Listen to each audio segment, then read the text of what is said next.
Estamos aqui em mais uma revisão das matérias e dos trabalhos da semana. Essa semana a gente foi bastante demandado aí sobre uma discussão relacionada à decisão do CARF favorável à Nestlé. Tivemos algumas situações e gostaria então de trazer isso aqui para a nossa discussão da semana. O Wagner, dá um breve resumo para a gente o que é essa demanda? Tiago, Marcelo, eu vou tentar aqui sintetizar o que a gente viu nessa decisão do CARF, que foi publicada recentemente, em relação a um processo que teve início em 2014 da Nestlé, referente a compensações ocorridas entre os anos 2009 e 2010. A Nestlé apresentou compensações, CFIP e GFIP, nesse sistema, e houve o indeferimento das homologações em razão do não apontamento do crédito através das retificações. São recuperações, então, previdenciárias, é isso? Previdenciárias, perfeito.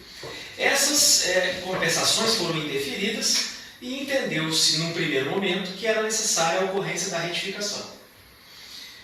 Houve uma primeira decisão parcial favorável à Nestlé, em 2017, uma segunda totalmente desfavorável à Nestlé, em 2019, e agora, por maioria de votos, a Nestlé conseguiu o aproveitamento das compensações, entendendo resumidamente o CARF que, apesar da retificação ser uma obrigação acessória e deve ser cumprida, a não realização dela não impede a tomada de crédito. Entendeu o CARF que, uma vez intimado o contribuinte, ele pode, através de mecanismos idôneos, documentações, comprovar a existência do crédito e validar a sua compensação. Isso chamou bastante nossa atenção, né? Porque, de fato, a decisão do CARF falou isso, que a Receita não pode indeferir o crédito única e exclusivamente pelo fato de não ter a retificadora da obrigação acessória. Isso também ficou bem restrito ao fato de ser GFIP, porque é o caso concreto ali em análise, né? E a gente viu algumas situações onde se veiculou que não há mais a necessidade de retificação de obrigações acessórias. E, Marcelo, o que é, no seu entendimento, qual que é a consequência para um empresário a não retificação da obrigação acessória? Tá. Bom, a questão da gente não ter mais a necessidade de retificar, vislumbrando essa decisão do processo da Nestlé, não é bem assim, né? O que ocorre? Na própria decisão, diz o seguinte: existe uma obrigatoriedade de retificar a obrigação acessória contendo crédito. Se isso não foi feito, é passível de multa. Ah, tá. Então, apesar de não indeferir o crédito, tem uma consequência na retificadora. Que é a autuação. É a autuação. Existe a previsão legal. E essa autuação pode ser até maior do que o crédito? Pode ser. Ela é por volume de incorreções. Então, no caso do INSS, por ser por funcionário, o volume é gigantesco.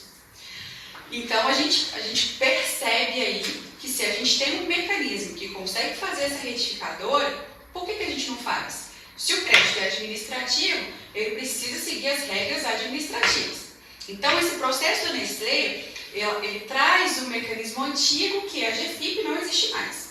Então, com a modernização do E-Social, veio a DCTF Web, e aí são outros instrumentos legais para poder seguir. A gente não trata mais de GFIP. Então, eu não tenho que falar que então eu vou poder retificar, eu vou poder compensar sem retificar, apoiado nessa decisão. Não tem nada a ver, não é bem assim. A gente já tinha um entendimento sobre essa discussão de retificador ou não, né? Tanto é que a Fiscoplan é uma empresa de tecnologia tributária, onde nós trabalhamos com o desenvolvimento de software para que essa recuperação de créditos seja feita da forma correta. A Marcela usa muito uma expressão, né? Que o crédito tributário... Crédito administrativo deve respeitar as regras de compensação administrativa. E existem, inclusive, instruções normativas. Sim, eu até trouxe uma aqui, para eu não esquecer o número dela, que é a Instrução Normativa 2005, de 29 de janeiro de 2021. Ela traz aqui a respeito da DCTF Web, porque a gente transmite o social e gera guia através da DCTF Web hoje, a gente não tem mais a GFIP, né? Então ela traz o seguinte, que a DCTF retificadora, ou a DCTF Web retificadora, terá a mesma natureza da declaração originalmente apresentada e servirá para declarar os novos débitos, aumentar ou reduzir os valores de débitos já informados. O que isso significa para a gente? Que o próprio contribuinte informa para a Receita o quanto ele deve através da DCTF Web original, ele transmitiu lá. Então imagina que ele transmitiu falando, olha, eu estou devendo 100 mil reais esse mês. E a Receita está lá esperando 100 mil reais. Se ele faz esse pagamento de 100 mil, no cruzamento automático dela está lindo, está fechado, ele disse que deve 100 mil, pagou 100 mil, não tenho nada a reclamar. Agora, se ele faz uma compensação utilizando aquele período onde o mesmo informado foi o pago, ela vai procurar um saldo que ela não vai encontrar. Não ocorria antes com a GFIP esse cruzamento automático, mas agora é automático. O que, às vezes, algum contribuinte que faz essa compensação e não cai, porque às vezes o valor está inferior ali na régua que a Receita coloca para chamar esse contribuinte automaticamente a prestar esclarecimento. Então, hoje, quando esse cruzamento dela ocorre, ela não identifica o crédito, ela já não homologa a compensação. E ela emite um comunicado, um despacho decisório para o cliente dizendo, olha, eu não homologo porque eu não encontrei o saldo aqui para você compensar. Então, você tem 30 dias para manifestar a inconformidade sobre a não homologação. E aí, se ele conseguir comprovar, ok. Com a velocidade que isso é feito hoje, que não ocorreu no caso concreto da Nestlé, os despachos de não homologação hoje, como são cruzamentos computacionais, eles são muito mais rápidos do que o processo ali. E é por isso que a gente entende que essa decisão da Nestlé toca a Nestlé, ou seja, favorável a ela, a eventualmente quem esteja numa situação análoga, similar à da Nestlé, mas a gente tem visto algumas interpretações no sentido de que isso gerou um precedente, inclusive para outras formas tributárias, outros tributos. E assim, no voto não existe absolutamente nada nesse sentido. Quando se coloca lá que, naquele caso da GFIP, não há que se falar que há prejuízo à compensação, o fato da não retificação, eles estão trabalhando dentro de um contexto em que, primeiro, era duvidosa a necessidade da retificação, porque a base de cálculo e o sistema da GTS e do INSS eram um só, então que você apontava em um, quando você mexia em um, você mexia no outro e isso gerava problema. Tinha essa discussão, né? Porque aí como é que você vai corrigir uma base e atrapalhar a outra? Exatamente. Então, de qualquer forma, tinha uma discussão muito grande acerca da GFIP. A obrigação acessória conteria erros. Sim. E isso é passível de discussão do objeto para não retificar. Exato. E vamos imaginar que isso não acontece hoje. Exato, exatamente. Então, vamos imaginar que no futuro surja realmente um precedente nesse sentido. A multa continua existindo. Então a dúvida é por que fazer errado se você pode fazer da forma correta.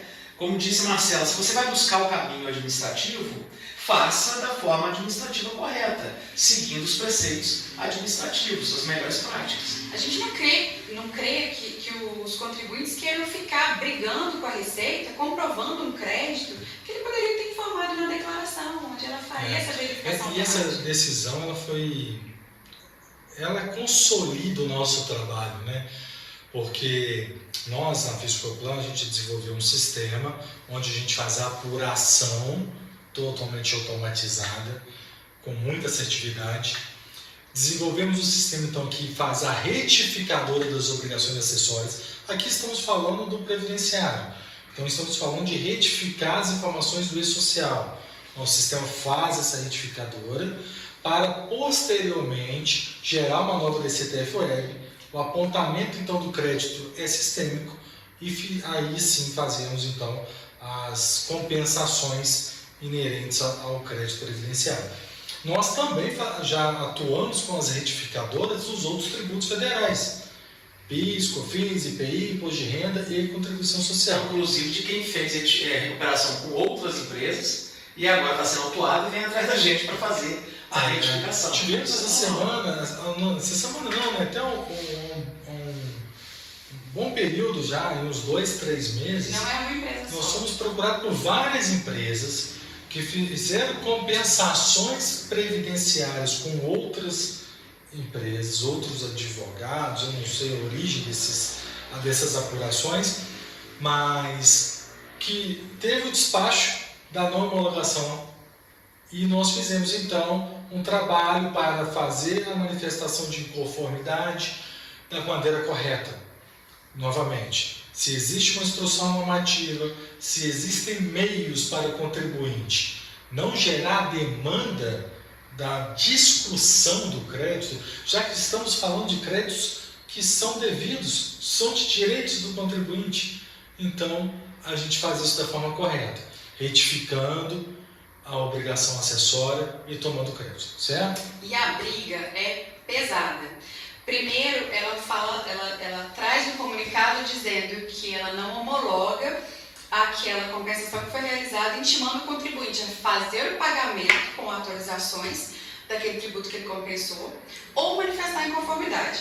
Quando ele opta por manifestar inconformidade, sem comprovar a origem desses créditos, ela vai dizer, olha, eu vou continuar não homologando e nós temos multas muito altas pela não homologação das compensações. Isso também é um problema, porque vai se esticando ali a briga. Se o contribuinte consegue comprovar, ótimo, brigou um pouco sem necessidade, porque poderia ter retificado antes. O que é mais estranho é por que a gente não, porque a gente não faz dessa forma, né? Por que o contribuinte, o empresário, vai gerar tanta discussão em cima de algo que é direito dele, mas feito da forma errada? Então, esse é o grande questionamento. E quando a gente vê a empresa defendendo que não é necessário retificar, sabendo o tanto de problema que isso traz para o contribuinte, chega a ser complicado a gente ouvir essas coisas, né? Até parece que a empresa que está oferecendo a recuperação está passando um déficit dela, uma limitação dela para o contribuinte, criando um problema. Você cria uma conta para ele, né? A visão que a gente tem, a conclusão que a gente chega é exatamente essa, né? Então, voltando aqui à decisão do CARF, ela valida os nossos procedimentos, mais do que nunca, mostra que estamos então no caminho certo. A gente vem orientando os nossos clientes, os nossos parceiros, sobre o cuidado que se tem que ter com relação à interpretação da não necessidade de retificador, porque não é isso que está dito ali. Inclusive, é porque as pessoas recortam o voto, né, para se beneficiar de algumas coisas, mas no voto está escrito que a retificadora é uma obrigação passível de multa em caso de não realização. Exatamente. Multas essas que podem ser superiores ao próprio crédito. De novo, estamos aqui para trazer solução para o cliente, não problema. Perfeito. Então, se a gente aponta um crédito, mas usa ele de forma errada, a gente já tem alguns históricos aí de que isso não tem um final muito feliz, né? Exatamente. E esse é o nosso primeiro Sextou com Tributos, que vai terminar. Eu acho que ficou interessante e a gente queria ouvir o pessoal de casa. Quem gostou, se o formato ficou interessante. Eu achei legal. Quem tiver dúvida acerca desse tema também pode colocar aí se a gente não conseguiu esclarecer tudo. E sugerir novos temas, que eu me diverti, achei legal. Vamos fazer isso com mais frequência, trazer informação de qualidade para o nosso cliente, para o empresário brasileiro, que é quem assume esse risco, né? Por mais que a gente tente minimizar esse risco ao extremo, foi muito bom e teremos novos capítulos. Com certeza. Fechado. Obrigada.